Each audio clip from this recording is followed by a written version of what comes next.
The wise sage Mick Jagger said, "You can't always get what you want, but sometimes you'll get what you need."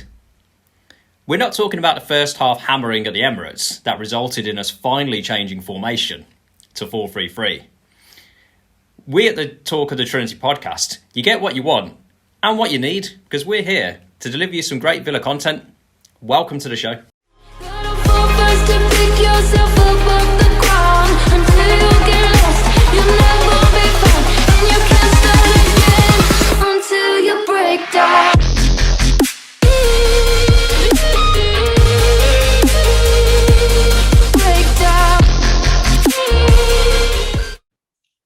Welcome to this episode of Talk of the Trinity.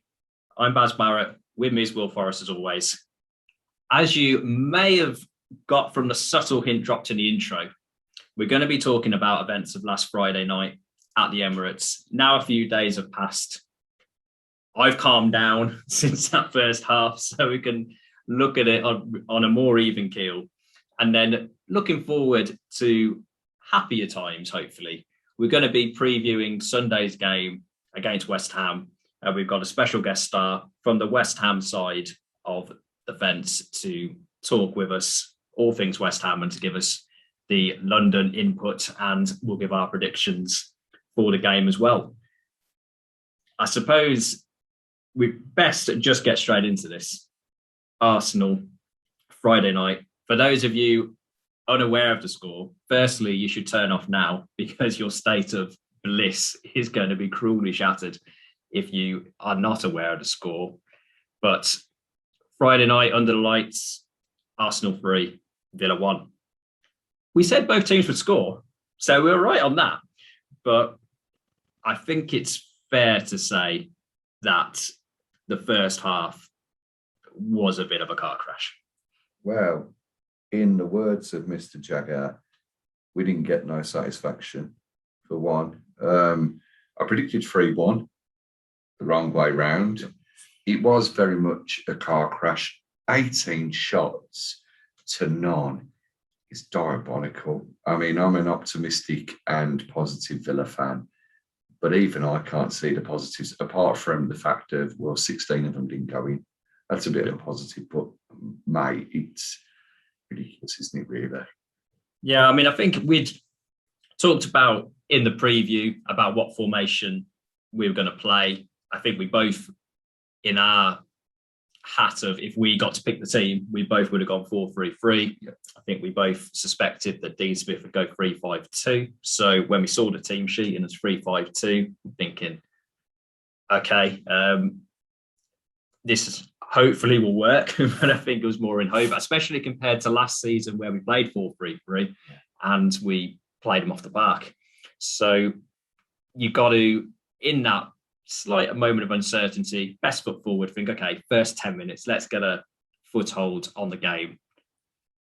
Just never got going in that first half. And I think in terms of, you mentioned the shot count, we were lucky to be only 2 down at half time. I think that goal just before half time, the penalty, with my bias hat on, I think it was harsh. In terms of if it was the other way, you would have been. Wouldn't you? Yeah, and I think it was. It wasn't in terms of a great bit of skill from the Arsenal player that got him the penalty. It was just, I think, target didn't see him coming, swung a leg out, and before he realised what was going on, he's taken somebody out, which, you know, doesn't say too much in terms of defensive kind of keeping your head at that period of time, but it could have been a lot worse than 2-0 at half time. Yeah, they deserved that second goal, didn't they? Maybe not in the manner in which they got it. I mean, I don't really remember Arsenal protesting too much in regards to the penalty. And when I say protesting too much, I do tend to liken that to mid-90s Man United, Roy Keane in your face.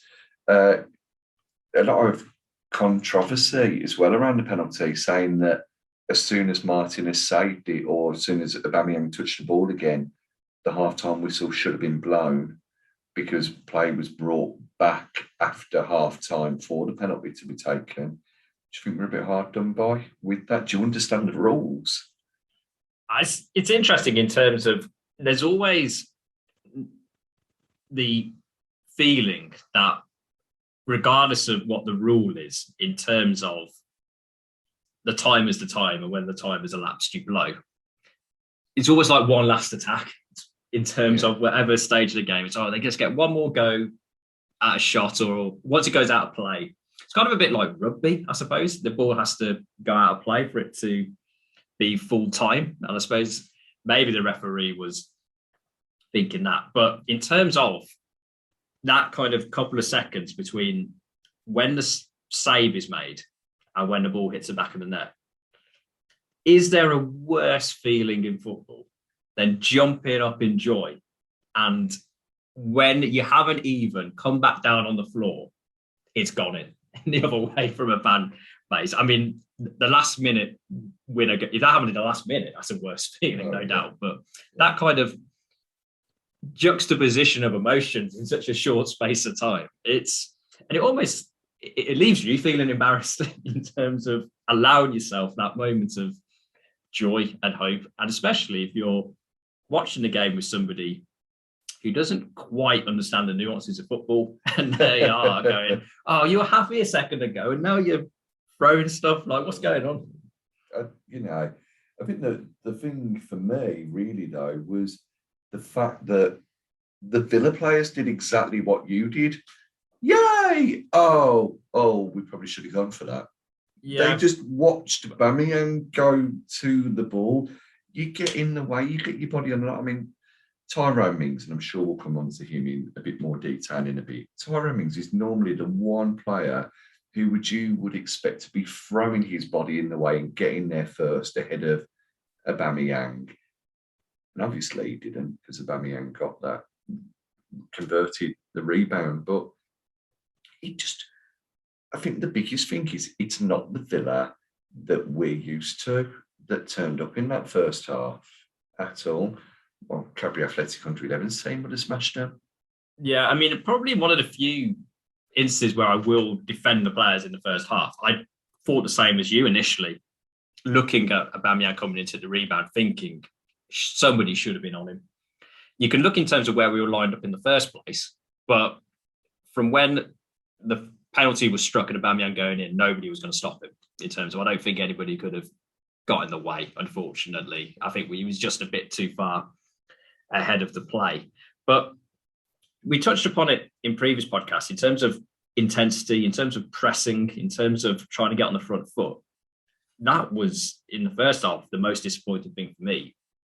We just didn't look like we were up for it. I know that's a very kind of cliched in terms of, not wanting it, not wanting to get stuck in. With the rise of stats, you've got a lot of different stats you can use in terms of kilometers run, in terms of fast sprints, all that you want. Sometimes you got to go back to the good old-fashioned eye test. And looking at first half, we were nowhere near the ball, literally, in terms of most of that first half. We let Arsenal play. And you mentioned that's not what we've been used to for most of the last year or so. I think that was the thing that was really striking in terms of that first half. Off the pace, off the ball. There was lots of shouting between the players. If you had points for shouting, then I think we would have been, comfortably ahead at half time. I don't know what was more disappointing in terms of, I know you mentioned Mings, he was having to go at John McGinn for not picking up a man on a corner. That happened more than once. The fact that they were having to do that in the first place and the fact it wasn't being rectified, I think was a real indictment of how poor that first half was. And I think that was probably the worst first half we've had all season, at least on a par with Watford away. Well, definitely. And when you compare it to the second half and the fact that just that tweaking formation changed so much, we had 10 attempts in that second half. If we'd have had 10 in the first half, we may have got our first half goal. We do, you've alluded to, or you've mentioned in the chat with West Ham friend, we always look like a team that will score. Even if we're 3 or 4-0 down, we look like we'll score. Going back though to you're mentioning about Mings and McGinn and corners. How awful was Thomas Partey's headed goal, really? Because both Mings and McGinn are behind him. And as soon as he flicks that ball on, they both duck. And it seems like they both get out of the way of the flight of the ball. Whereas, as a Villa fan, and you'd hope that this would be the same for the players, you'd put your face in the way of it. I mean, I'm a very beautiful man, but I'd put my face in the way of a shot if I thought he was going top corners against the Villa. Martinez sees it a bit too late. It goes underneath him. You can't really blame the keeper on that one, but you can definitely blame the defenders. And you wonder what Austin McPhee was thinking at that point. Yeah, hopefully that wasn't a new set piece for everybody to duck, to kind of hope the goalie comes and clears it out. Because, yeah, to talking about principles, back to basics, as you said, just get your head in front of the ball. In terms of, you're very rarely going to stop a ball if you duck 3 feet under it. Is generally what I found, especially from avoiding balls quite regularly, in terms of, not wanting to get my beautiful visage damaged any further than what it already is. So hopefully that wasn't a set piece gone wrong, as it were. And I think in terms of the second half, alluded to, we switched 4-3-3 instantly within the first 30 seconds. You could tell the team looked much more comfortable with that, going after Arsenal, having that intensity in the first half, which was a complete 180 turn, where it looked like we were just waiting to get hammered in the first half. Second half, you said we got 10 shots. That's good numbers. And, in terms of, it just looked more comfortable in terms of the formation. Unfortunately, rears its ugly head once more. I think you mentioned it in your preview from recollection. Tyrone Mings got a mistake in him. I don't know if I am being harsh in respect to this. I didn't want to watch too much analysis at full time, frankly, because I was depressed and I'd had enough. Watching it in real time, that Arsenal's third, and watching the one replay I could bring myself to view, it was too slow to get over and not the best attempt to try to block it. It didn't look like, in terms of, we're talking in the first half, he was ducking out the way. Didn't quite duck out the way in the second half because he deflected it into the net, but it wasn't a full-blooded challenge to try and stop the ball to me. It was, I don't want to use the word lazy, but it could have been a lot more in terms of really trying to close that space down. It looked a bit, I'm going to have a go. And then it was just in the wrong place, wrong time. It's in the back of the net and it's game over. Yeah, I potentially, though stupidly, had the foresight, hindsight, I don't know, watching the game after it was live. For my sins, don't know, wanted to punish myself. No. From my point of view, I'd give Mings a bit of credit. He got across, a little bit slower than maybe usual, but it seemed in many ways as though he felt that if he ran across full-blooded and threw a tackle in, Emile Smith-Rowe coming in from the left and cutting onto his right would have just danced past him, very much like Lukaku did against Twanzebe. And then he'd have had the middle of the goal that he was in front of to slot it either side of Martinez. Maybe that would have worked in our favour if Martinez had been quick off his line, He put his foot in. It took the unfortunate deflection, as do a lot of goals. Whenever they hit Tyrone Mings, they always seem to go in. Watford. Yeah, funny that. Nicely. Yeah. It was one of them. But how was Smith-Rowe allowed that much space in the first place? And why wasn't Konsa or Cash closer to him, being that Mings has had to come across the pitch to cover? Yeah, I mean, it was, from recollection, just one straight pass through and cut through half of the team, which is, I suppose you could say, is the downside of a more attacking 4-3-3, in terms of you can leave yourself open to the counter. In terms of Smith-Rowe, people waxing lyrical about him after the game. He's obviously a good player. Arteta said he'd kind of really knuckled down in the summer, funny enough, after being linked with Villa, doing what he can to stay at Arsenal. I do think he's got his goal, fair play to him. I think he had a decent game. I think anybody would have had a decent game in that first half playing against Villa. But evidently, looking the England hat on, Euros gone, obviously didn't play in those, but looking at the World Cup 2022, might be the springboard for him to have a run at the squad. Somebody else, a young English midfielder, we'll try and get the positives. Jacob Ramsey, first goal for Villa. Great finish. Blinder. Absolute quality finish. But again, which player comes on, has 20 or 30 minutes, well, doesn't he? Had a bit longer this time. So we're lucky. Sets up another goal. Leon Bailey, but yeah, Jacob Ramsey added energy. Could have had another goal as well for us. Could potentially have made it 3-2 in the end. I feel that Ramsey's been a little bit unlucky being out of the team since he was dropped, really. You know, he played against Man United, had that shocking moment where he fell over trying to get onto a Buendia pass. Hasn't really featured an awful lot since then, or as much as he would have liked to have featured, really. I came on against Wolves, but wished he hadn't. Yeah, well, I think the fans wish he hadn't have as well. But there's hope there with him, isn't there, really?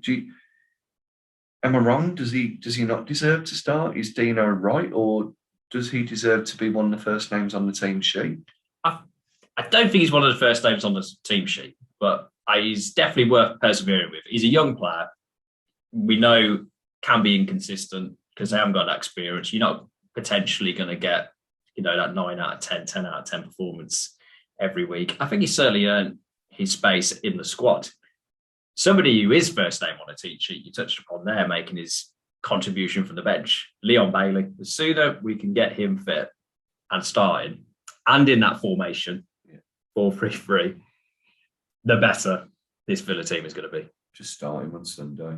You know what? Even if we only get an hour out of him starting, because if you've got Traore, Buendia, or even Jaden Villigence-Bidace, who you can bring on for him, or El Ghazi, then at least we've still got attacking impetus for the last 30 minutes. Leon Bailey has proven to be a heck of a signing.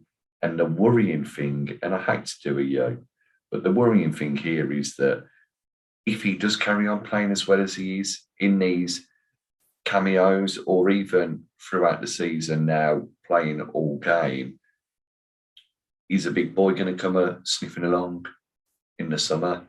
Is a German team going to be thinking, oh, we'll have him back? Or an English team, maybe one up in the northeast? Well, Dean Smith's going to be keeping like a crowbar in his office just to keep him on the injury table for a little while now and again. I mean, in terms of, we'll touch upon it, or depending when you're listening to it, we did touch upon it in our Spaces chat. Somebody else in England and North East who didn't play on Friday, who we both would have played if we would have been playing the formation, Nakamba. Yeah. I think he was missed in this game. He was in the first half. Yeah, wasn't he? And for the Smith Rowe goal, it's like you say, when I've just mentioned there, Jacob Ramsey's one of the first names on the team sheet. For me, in a 4-3-3, he is, because of the performances he's put in. I think only with more games will he get better. He'll know when to pass. He'll know when to get his shot off. He's not afraid to be direct with the ball.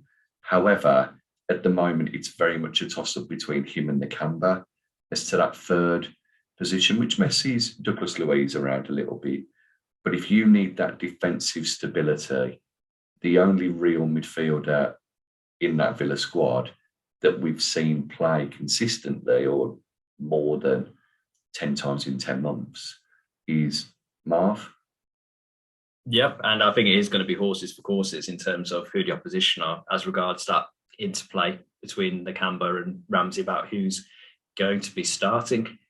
But speaking of people who were starting on Friday, names on the team sheet. We've talked about it before, and no doubt we're going to be talking about it again for as long as this remains a live issue.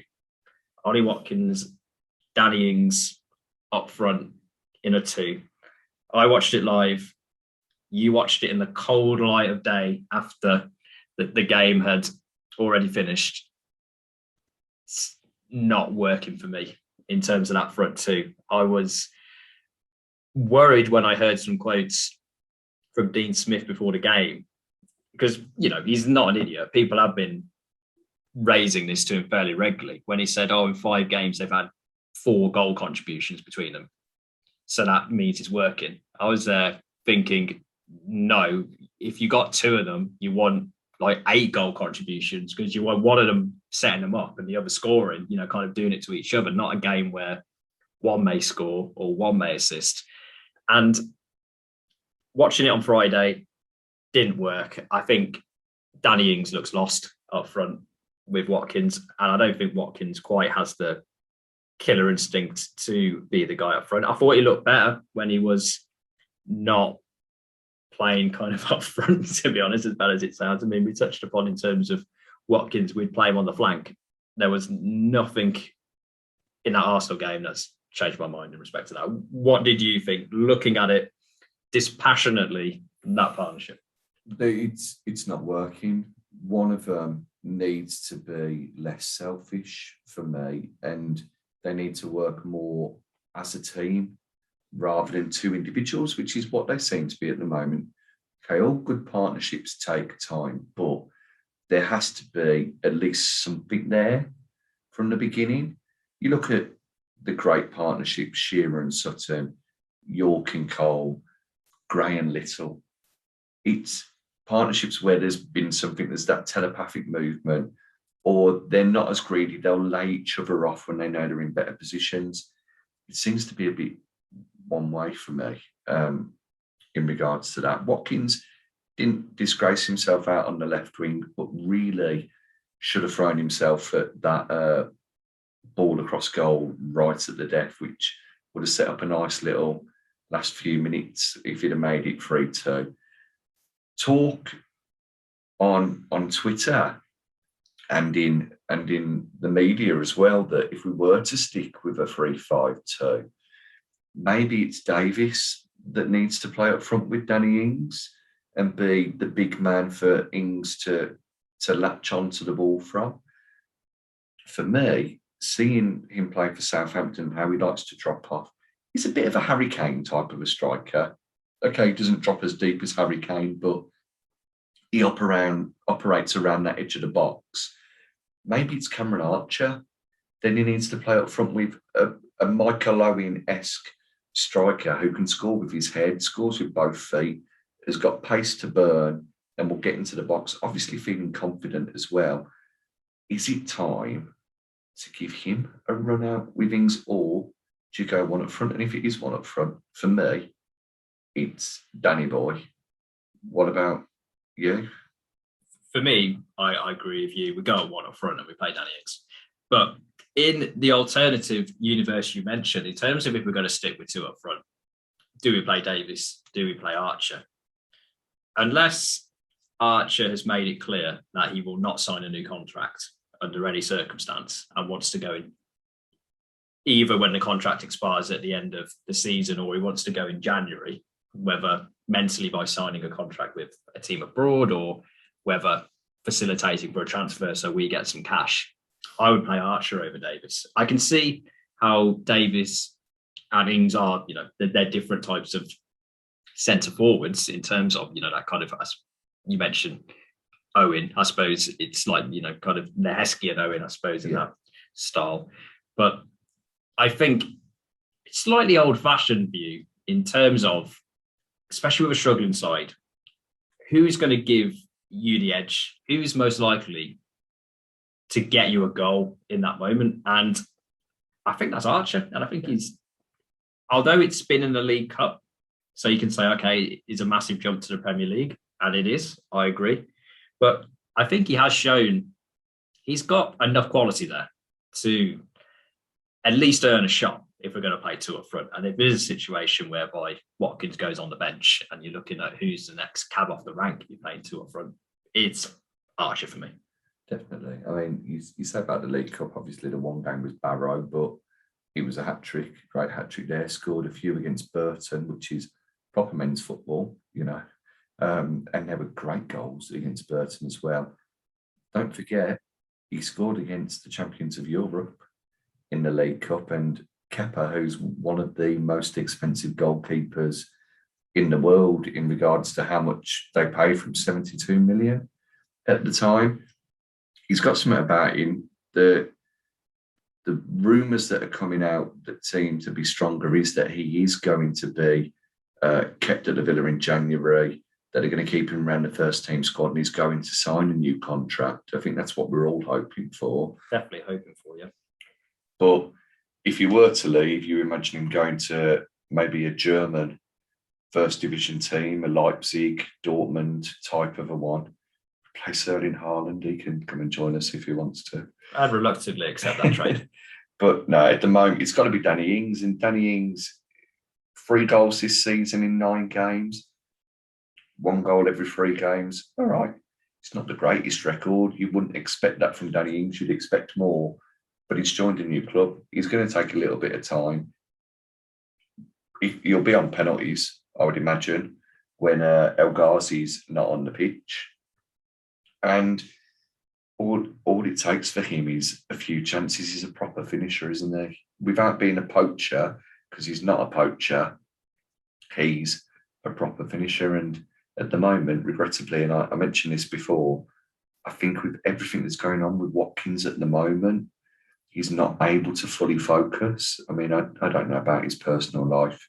I don't mean to make assumptions, but it's been shown before with some players when they have a newborn at times that sometimes they don't get the rest that they need. He's obviously lacking in a bit of confidence as well. You can see it by his body language. Have him on the bench, bring him on for the last 30, 20, whether that's on the left wing or whether it's up front. Don't change the position. Either put him on the wing or put him up front, whichever it is, and just see how he does. And if he gets a chance to score, great. It's one of them. A goal will come for him. Hopefully it's sooner rather than later. It'd be great to see both of them up front firing on all cylinders, but I just don't think it's going to work that way at present. No, I think some things take time. And in terms of some of the greatest partnerships in football and in life haven't come off straight away. They've taken a bit of work. They've taken a bit of behind the scenes. People are not seeing what's going on up front, but when it clicks. And I will leave it cryptically there in terms of let listeners think about what possibly could be discussed in terms of life, where that could be the case. But we're talking about in terms of who we're playing up front. If we have the choice, it's obviously not our choice. It's Dean Smith. And if you're there listening, wondering, I've been a bit quiet about Dean Smith. I mean, there's been a lot of talk about Dean Smith, partly because we did do a Spaces where we did go into Dean Smith in a lot more depth. If you didn't check that out, why not? You missed out. But in terms of those who weren't available when we went out live, and if we haven't been able to get a recording of it up online, we'll mention him briefly. I think in terms of there's a divergence of opinion, shall we say, about Dean Smith between one section of the fan base who wants him gone and another section of the fan base who thinks he deserves a bit more time. I think it's fair to say, and in terms of, you can listen to the evidence on all the other podcasts we've uploaded, so we're not going to deny it. But me personally, I think you as well, Will, have been on the side of Smith's earned the right to try and ride this one out. He's had similar situations in the past whereby things haven't been going well and he's had to adjust. We talked about an adjustment at half time. He finally went to 4-3-3. If we played 3-5-2 in that second half, I'll admit I would be getting a little worried at that stage. But he's demonstrated that while starting 3-5-2, I think maybe perhaps a little bit to incorporate Ings and Watkins, perhaps a little bit of, well, the last 15 minutes against Wolves were just such a cluster, insert word here, that you can't really, you can't really do a lot about it. And I do think there was a little bit of, I want to play 3-5-2 and I'm going to play it. So, but at least we switched at halftime. So is still able to make those tactical adjustments as required, even if it is dragging, kicking and screaming to do it. Has your opinion on Dean Smith changed? It hasn't changed that I want him out.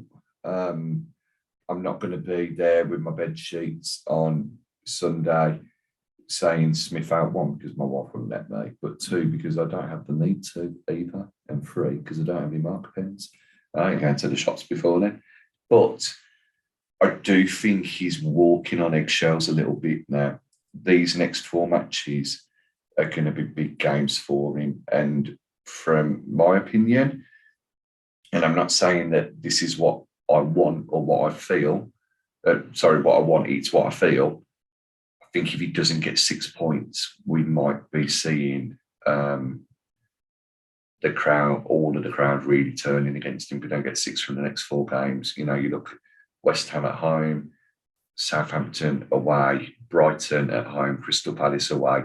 They're all tricky games, but they're all, maybe except for West Ham, games that we should be looking to get 3 points from in every single one of them, really. I don't know. I wouldn't get rid of him at the moment. And anybody that does want to get rid of him, I'd be really interested to know. And they can either let us know in the comment section of our YouTube channel or by tweeting us at Talk Trinity. If you want Dean Smith out, who do you realistically get in at the moment? And by realistically, I mean, who is going to lead their club to come to the Villa? You want the Ajax manager. Is he really going to leave his club to come to the Villa? You want, I don't know, Graham Potter. Is Graham Potter, a Villa fan, going to leave Brighton, where he's doing quite well, to come and manage the Villa? You want Big Sam? Yeah, he'll probably come and manage the Villa. Steve Bruce will probably come. No, he won't come back, actually, I don't think. But who is it that you want? I don't think there's anyone. I don't think you can not sack a manager because of there not being anyone readily available, But at the same time, you've got to be thinking, right, well, we know who we're going to target and we're going to bring them in. But for me at the moment, no, Smith's fine. Give it 4 more games. Give it till Christmas even, because we've only had 9 games this season. It's preposterous really to be saying we're not going to finish very well in the league when there's only been 9 games.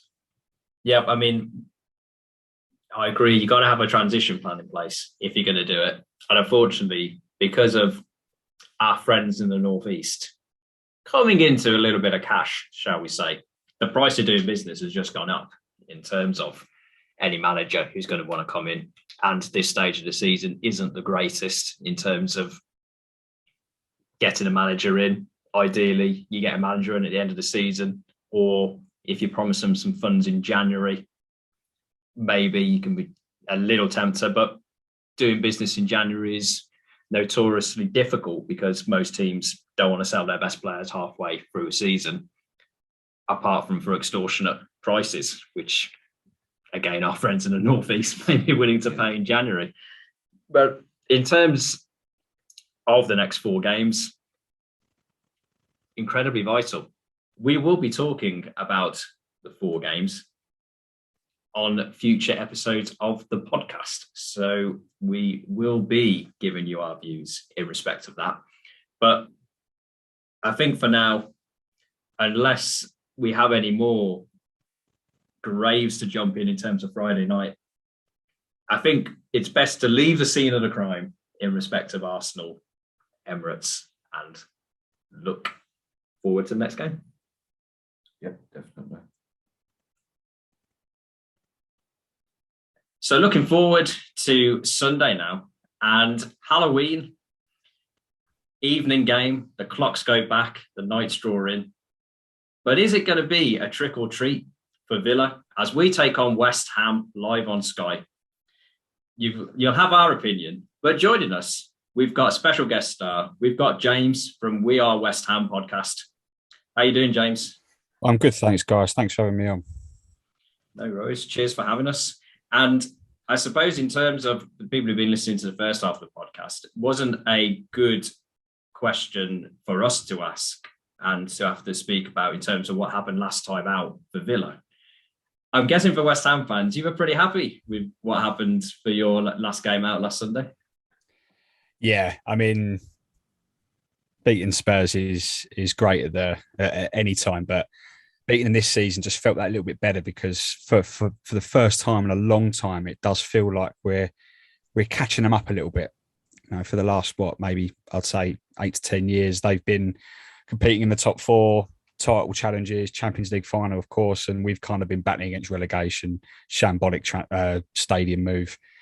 But now it just feels like we're catching them up a little bit, and they won't admit it, but they see us just as big as rivals as we see them. But they always just turn around and go, no, Arsenal's our biggest rivals. Like, we don't really care about West Ham, whereas we're quite open and go, no, Spurs are our biggest rivals. So it feels like we're catching them up a little bit. We're a little bit more even than we have been against them over the last few years. So that result on Sunday really felt massive for West Ham fans. It wasn't the best game of football, admittedly, but 3 points to 3 points. We're back in the top 4, and it is a fantastic time to be a West Ham fan. I won't lie. For last season, you were absolutely flying, weren't you? You think the season before, you finished, 1 point above us around that relegation zone? Yeah. Both playing each other on the last game of the season. You've gone from strength to strength, which I think a lot of people weren't sure you'd be able to do with David Moyes at the helm. And even this season, I reckon a lot of neutral fans probably thought West Ham, European commitments as well, not the biggest of squads. They'll fall away a little bit, but you've had a great start. Yeah, it's been a strange one. No one saw this coming. West Ham fans didn't see it coming. Obviously, the neutrals didn't. The only people that saw it coming were David Moyes and David Sullivan. And we did question it when he came in, and there were suggestions last season that the only reason why we did so well is because fans weren't in the ground. Obviously, when COVID happened, we were protesting against the board on quite a big scale, and those protests are still going on regardless of the success. But and they were saying that the empty stadiums are just giving the West Ham players just they're allowed a little bit more freedom without having the pressure on their backs if there's a wayward pass or we go 1-0 down early, and that's what's helping out. I don't like David Moyes has already rubbished that and gone, it's not true. West Ham fans were again a little bit like, that's a little bit of a lazy assessment as to why West Ham did so well last year. But there was that kind of going into this season apprehension purely because of the Europa League participation. It's well documented that teams that get into the group stages might suffer a little bit in the league because the Thursday Sunday fixture schedule, and we have lost 2 of the 3 games that we've had directly after our Europa League games, but they've both been to last minute winners, so difficult to really have any kind of correlation to that as well. So it has been, I wouldn't say that our start this season has been a surprise, but it's been probably better than a lot of us maybe predicted. I thought, a lot of us thought we'd have quite a good season, but I think the start's been a little bit sort of above some of our expectations, at least.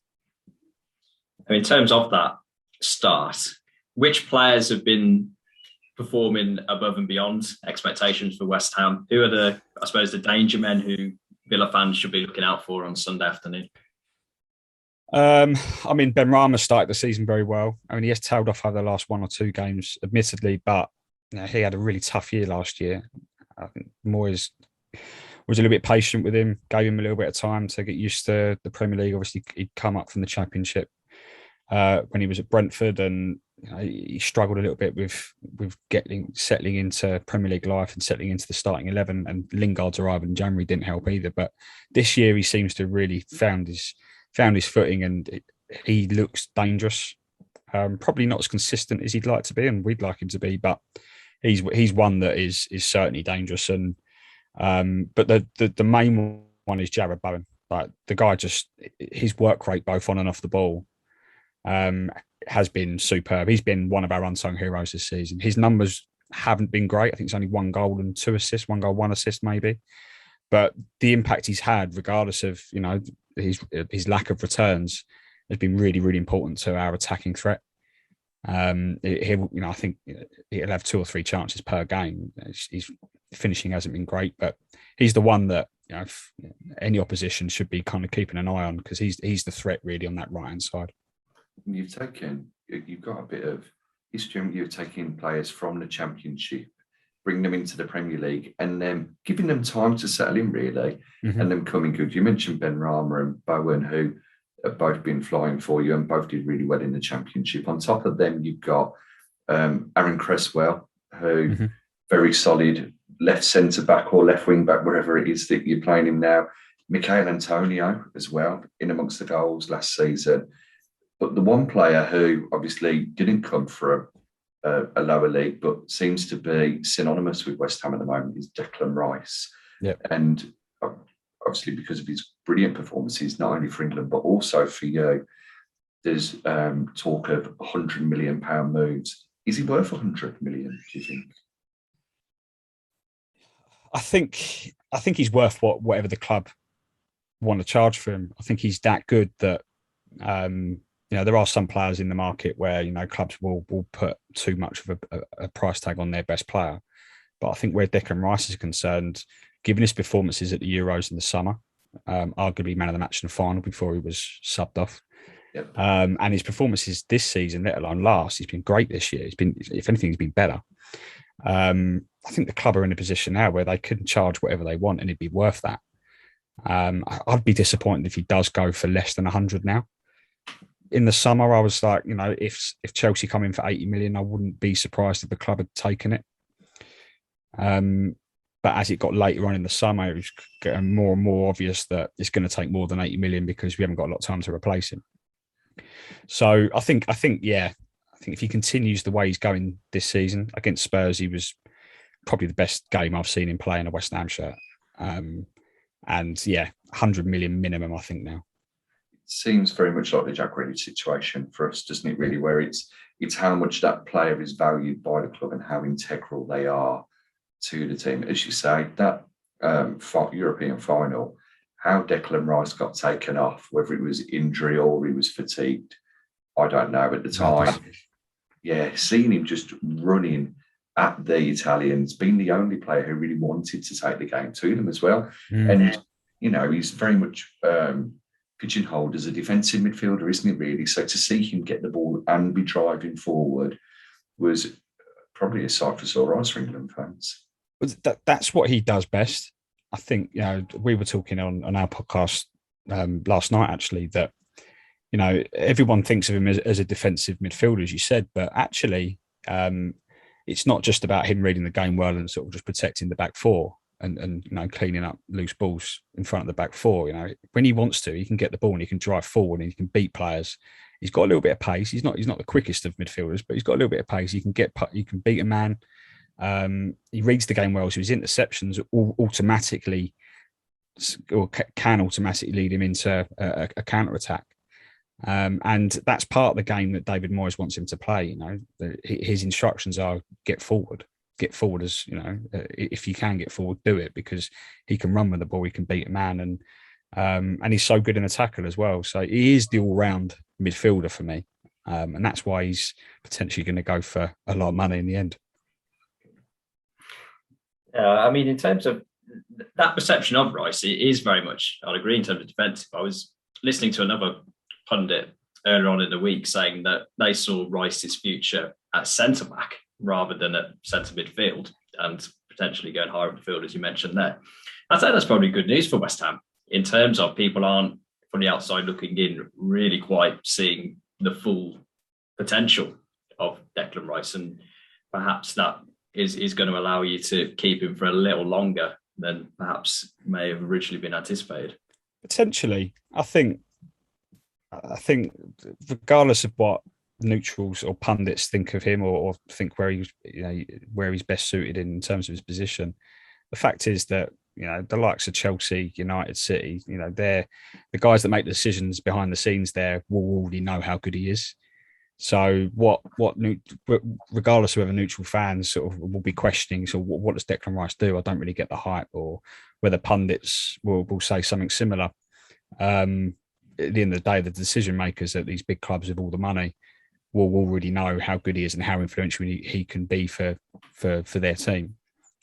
So yeah, I mean, we West Ham fans laugh when we see opposing fans go, "Oh, what does he do?" Or he's not as good as what's all the hype about. There was actually an Everton fan that tweeted after our win against them last week that he, after seeing him in the flesh, he finally got it. He understood. Which we all said, finally, people are coming around. But I think at the end of the day, the scouts, the directors of football at these clubs, and the managers will already know that he is a world-class midfielder, and he'll be worth whatever they're able to pay for him in the end. So yeah, it is quite funny though, where people don't really understand what he does. I think it's quite funny. So from speaking about your better players there, or your danger men, really, from a West Ham fan looking at the Villa team at the moment, and whilst we're not doing as well as you, who do you think are going to be the players for our side that could cause you some problems, or could stop you maybe from getting that win at the weekend? Is there anybody who you think, oh, I hope he's not playing, or not really? I think Villa have got a very, very good team. I know that it's obviously been a little bit difficult sort of getting some of the new signings to adapt. Danny Ings, I'm pretty sure his record against West Ham is very good. And I was gutted that we didn't sign Danny Ings in the summer, because we could have done with a backup striker for Antonio. But he's one where I'm looking at it going, yeah, potentially he's one that can hurt us. I can't remember, is Leon Bailey injured, or is he fit? He's back fit now. He came on for the last second half against Arsenal, and that's where the tide sort of started to turn a little bit more in our favour, wasn't it? With his direct running at them, and he got an assist as well. Which was nice.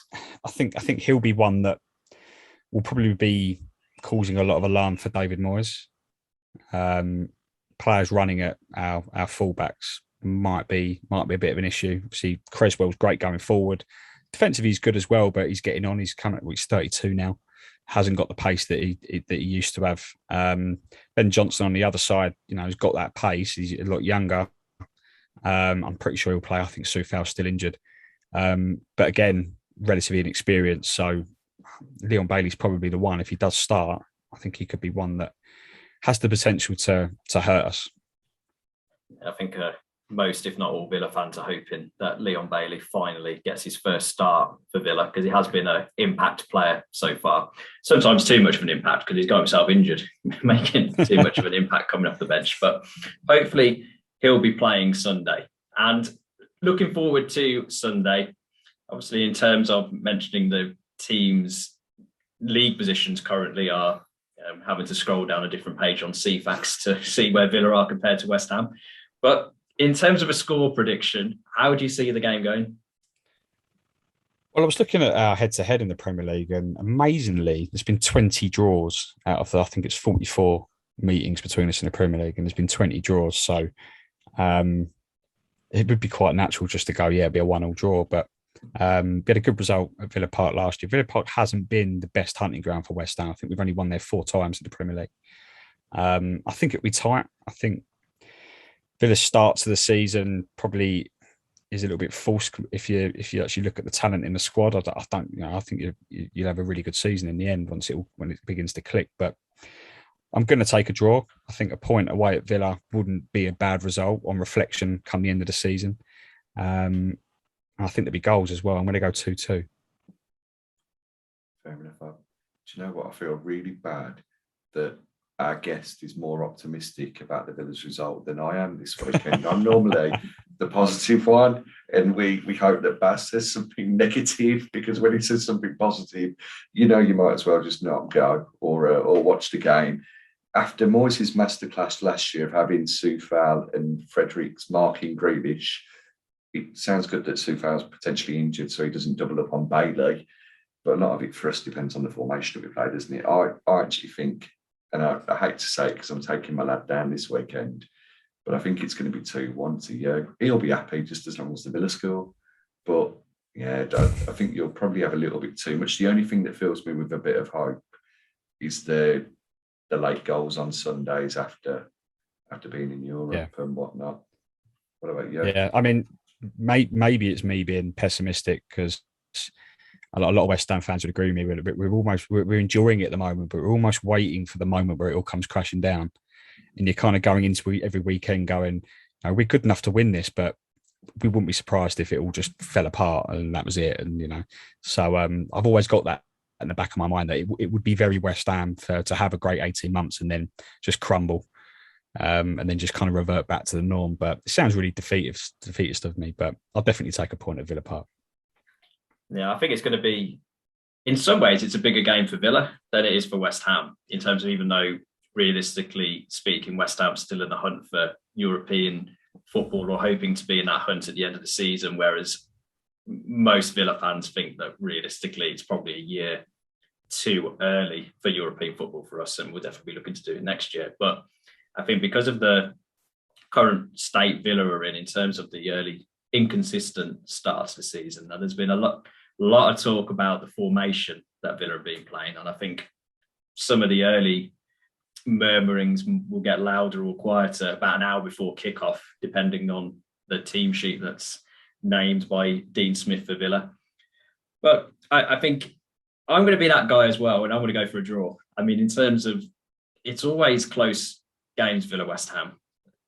I mean, there's a few blowout games. I remember Marlon Harewood 15 years ago banging a hat-trick in on a Monday night at the Berlin ground. But generally, they're close, edgy affairs, usually to even teams. I mean, sometimes one's doing better than the other. I think kind of under Martin O'Neill, we were higher up the table than West Ham were at that stage, and now you've got the better of the league standards. But I think both teams are going to score. Villa defensively don't inspire me with too much confidence at the moment, but we do have a goal in us, even when we're not playing particularly well, as demonstrated on Friday night. But 2-2 is a good shout. I'm going to go for 1-1. I think it's going to be a close game. I think this football cliche of the first half hour is going to be important in this game, because Villa fans, little bit of unease at the moment. If West Ham can get a goal early against Villa, I can see the crowd. People have called the Villa crowd fickle. I wouldn't go quite that far, but when things aren't going well, then they are not shy to let the team know about it, in terms of that. It's like most fan bases, though, isn't it? Yeah, so I think if we keep it tight from a Villa perspective, manage to get through that first half hour, I don't think we'll keep you out, but I fancy us for a goal. So I'd go 1-1.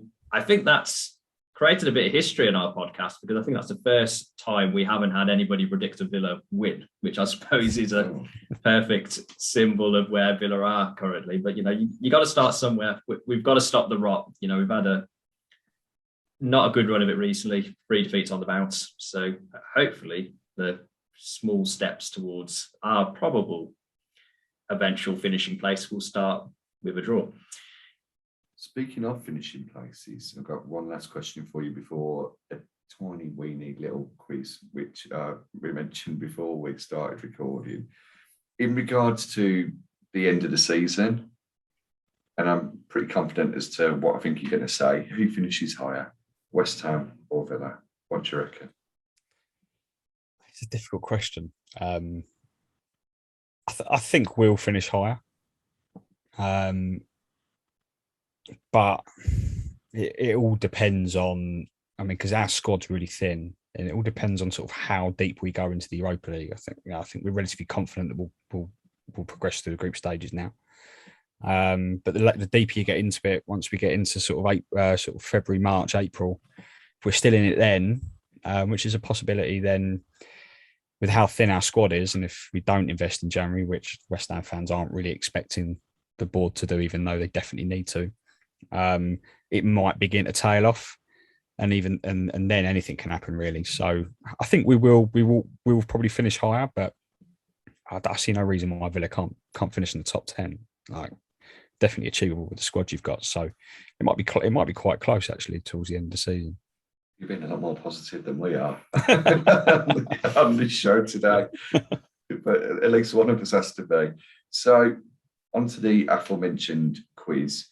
I've had a little look to see which players have played for both teams since the inception of the Premier League, appreciating fully that you've spent some time outside of the Premier League, and more recently we have.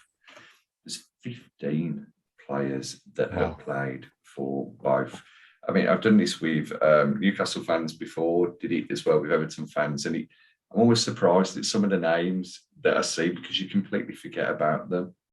Do you want to have a go to see how many you can get? And do you want to give me a number as to how many you reckon you might get?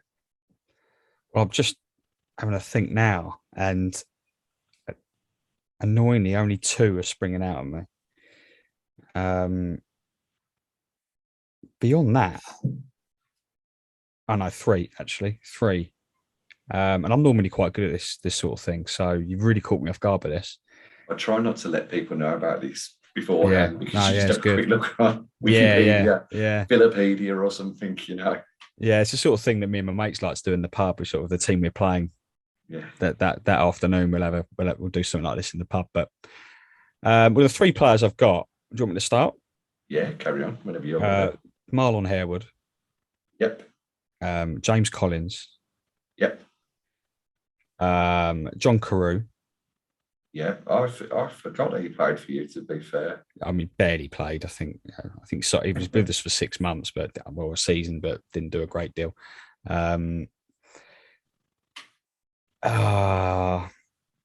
See, this is where there's probably so many obvious ones, and it's always the obvious ones that you can't think of. Yeah. I'm pretty sure there's a goalkeeper in there, David James. David James, yeah, left us for you. It's got to be. I'd say there's potentially 2 obvious ones. The other ones, I don't know how obvious they would be. No, I was about to say Jesse Lingard, but he was at Birmingham, wasn't he? Yeah. Don't say that as an insult. I wasn't mixing both clubs up. Get him off. I knew he was in the Midlands. God, no, this is. There's going to be some ones where I'm going to be kicking myself at the end. I know that. I'm trying to picture them in their shirts, but it's difficult because we both playing the same colours. Imagine the away kits. Yeah. Do you know what? I might be beaten. Okay. I've never got 4 or 5. You've got Carew, Collins, Harewood, and James. So you've got 4 there. If you were to say one surname, you'd get 2 players with it. Oh, Carlton Cole? Yeah. Carlton Cole and Joe Cole. I forgot Joe Cole played for Villa. Yeah, so did we. Yeah, we tried to.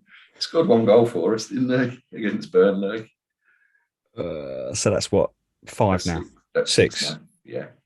And I've got, 9 left? Yeah. Yeah, I'm not going to get the 9, I don't think. Yeah, no. you might as well put me out my misery, I think. No, that's fine. So we've got Gary Charles, apparently. Oh, of course, for both teams. Stuart Downing. That's the obvious one. For both teams. Yeah. Thomas Hitzelsberger. Yeah. Played for both. Apparently, and I didn't know this, so if I'm wrong, I apologise, but Robbie Keane. Yeah. For both of us. Okay. Yeah. Henry Lansbury. Oh, my God. You had him on loan from Arsenal at one point. Yeah. Les Seeley. Norberto Solano. Yeah, there's so many obvious ones now. A player that we had from you on loan that was beloved by Villa fans when we were in the Championship, Robert Snodgrass. Yes. And probably one of the more obvious ones potentially, Nigel Rio-Coker. See, so many obvious ones. I'm really disappointed in myself for that. I'm really disappointed in myself. Robbie Keane, I probably would never have gotten. I forgot that. I forget he played for us. But yeah, the likes of Rio-Coker, Bobby Snoddy, like we love him just as much as you love him, probably. Yeah. So yeah, some really obvious ones in there. I wouldn't have got Seeley. definitely would have got Seeley, but the others I probably should have got. So, yeah, I'm really upset with myself for that. Henry Lansbury, I didn't realise played for you guys. Didn't realise he played for us. Yeah. We had him in the championship. The year we had Big Sam in the championship. When he was highly rated as a youngster, probably before. Yeah, scored on his debut, and then didn't do a great deal after that. The main thing he did do, he got away at Blackpool. We had a player, Robert Green got sent off and Lansbury went in goal, and he didn't concede a goal. I think we won 4-1, and we'd conceded a goal before. It might be 4-0. He didn't concede a goal, and we were calling for him to play while Robert Green was suspended. Stick Lansbury in goal, we might have a chance. But that was pretty much the only thing he did of note at West Ham, to be fair. Well, if Martinez gets injured, we might put the call back into Lansbury's agent, see if he can come back. So yeah, why not? So hopefully we will still be on the air next week, having not predicted Villa to win, to discuss the West Ham game afterwards. But thanks very much for joining us, James, to discuss all things West Ham. It's been great having you on, and hope you enjoy the game on Sunday. And I mean, well, I would say hope you don't win, but I don't think any of us are predicting anybody to win in terms of kind of from a Villa perspective. So don't have to say that. But cheers for coming on, much appreciated, and good luck for the rest of the season with West Ham. No, thanks for having me on, guys. And as I said to you both before we started recording, my grandpa was a big Villa fan, so I've always had a soft spot for Villa. So I really hope, obviously not on Sunday, but I really hope you guys turn it around and have a solid season and get back up to the right half of the table where Aston Villa definitely belong. Too big to be in the bottom half of the Premier League or even outside the Premier League. So all the best. Cheers, mate. Thank you, and again, thank you for coming on the show at such short notice. Pleasure. So that brings us to the end of another edition of Talk of the Trinity podcast. You've heard what we've had to say about the Arsenal game, what our thoughts are about West Ham moving forwards. Check out our Twitter page at Talk Trinity in the run-up to the game, in which we'll be engaging with the fans in terms of more content, polls, opinions, debate, anything you can throw at us about the great, the good, and the not so good world of Villa. Also, check us out on the YouTube page at Talk Trinity. If you want to have a listen to the current podcast and the other podcasts we've got in the books, then go to our Spotify page, our Amazon page, our Apple page. We're on Apple now. You know, we got the negotiations over the line with Tim Cook. I mean, we won't disclose what we had to do, but hopefully we never have to do it again.